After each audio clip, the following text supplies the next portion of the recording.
Industrial robots are changing the way we make virtually everything, from the manufacturing of computer chips to the way we make cars. Robots aren't the whole story. How data is created, collected, and interpreted has fundamentally changed the way we live. And now, those same changes are happening in construction.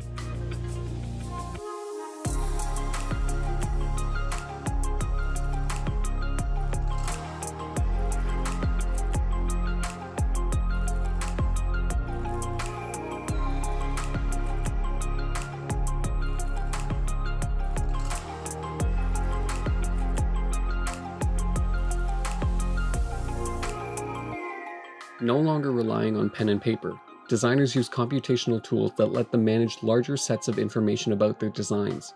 Terms like BIM, CAD, and CAM refer to building information modeling, computer-aided design, and computer-assisted manufacturing. These tools are progressively changing how buildings are made by bridging the gap between the concept of a design and the way that design is made. Wood construction is at the forefront of this transformation. As skilled labor gets harder and harder to find, it's a challenge for this whole industry.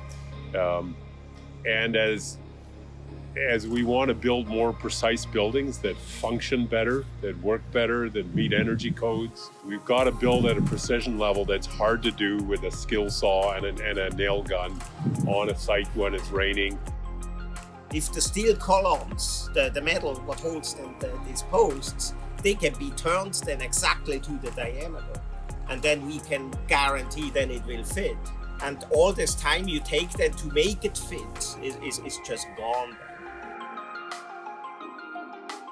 then. Using robotics, it allows us to assemble more pieces and more complex pieces that in totality result in higher performing building components, more material efficient building components, and building components that have integrated services like electrical and mechanical systems.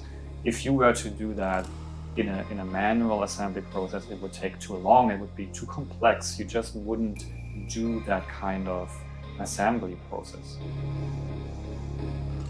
Along with the innovation in robotic technology comes an innovation in the software that designers use. Architects and engineers now have access to powerful parametric software that can create and analyze complex geometries. Parametrics give you great control over your geometries. You can vary it on a slider, you can vary it on a graph, and you can check iterations very quickly.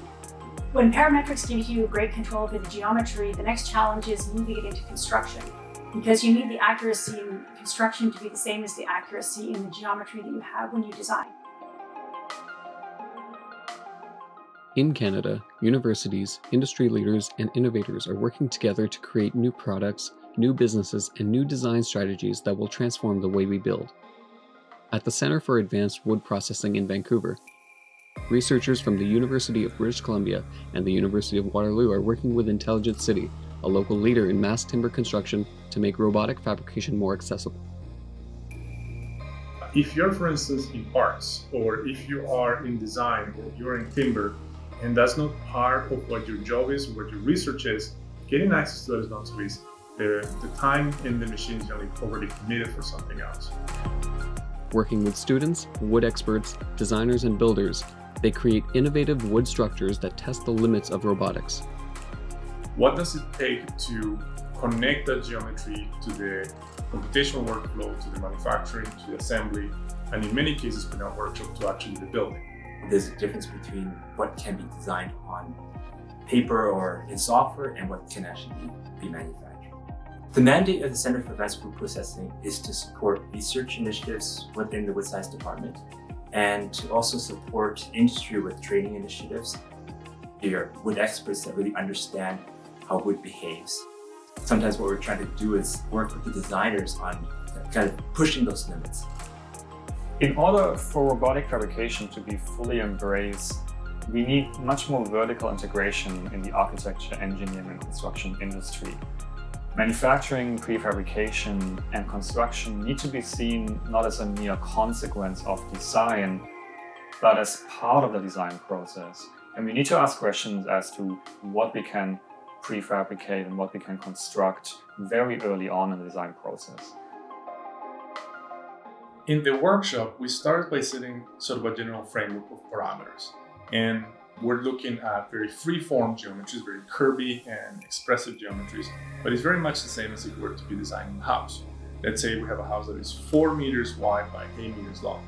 Now, when we're designing a house as a concept, we're able to imagine where the doors are, where the windows are, and what any other feature on that space would be.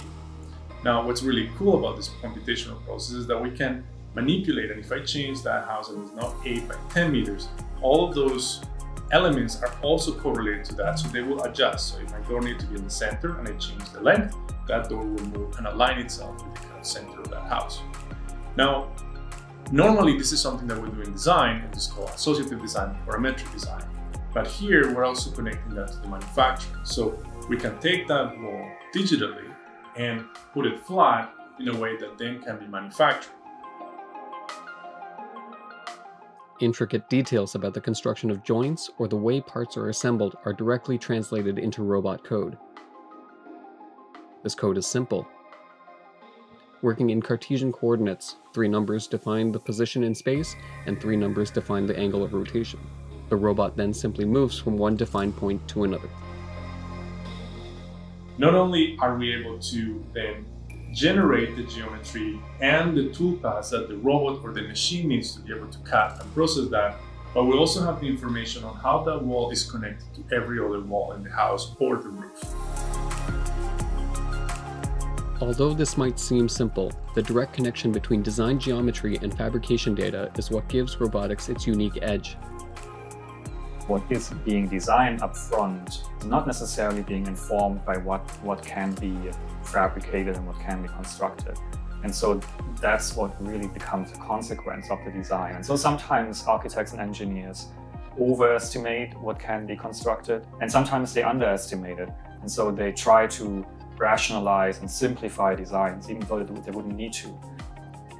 Teaching students about robotics allows them to engage with the state of the art in fabrication. So when they go out into the industry, they're prepared for the technology that's coming, that's not the technology that's necessarily here. It allows them to understand how fabrication happens, and that gives them some control over their design because they understand what they can design and what the machines can and can't do.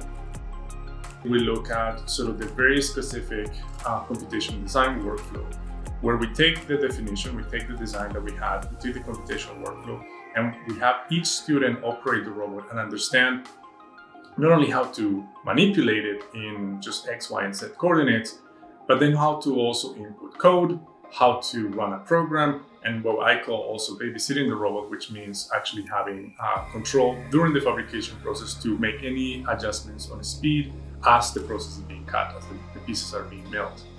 As some people are fabricating, others are already prepping the pieces, we're kind of looking at the logistics of assembly, and then troubleshooting everything that comes with the project. The really cool thing about it is that we start with a design and an idea, but it's actually all of us coming together that we figure out how to put it finally together. And then sometimes we have some setbacks, but having all the participants bringing their own expertise, we're able to troubleshoot those ideas and then develop a prototype that we're all very proud of.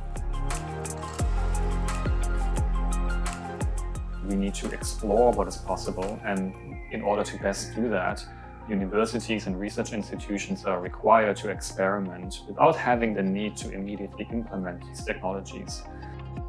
And I think that's really critical for us to kind of build a generation of entrepreneurs, because that applied work and that connection between the institution gives us a tremendous amount of freedom to investigate ideas and to really, get people who are eager and ambitious to figure ways of building, ways of engaging technology, ways of applying that technology to real problems, so that people get more excited and they want to actually understand how to take advantage of these developments. Robotic fabrication is not only meant to automate existing processes, but to augment what we can do and further to introduce new processes that were not possible previously.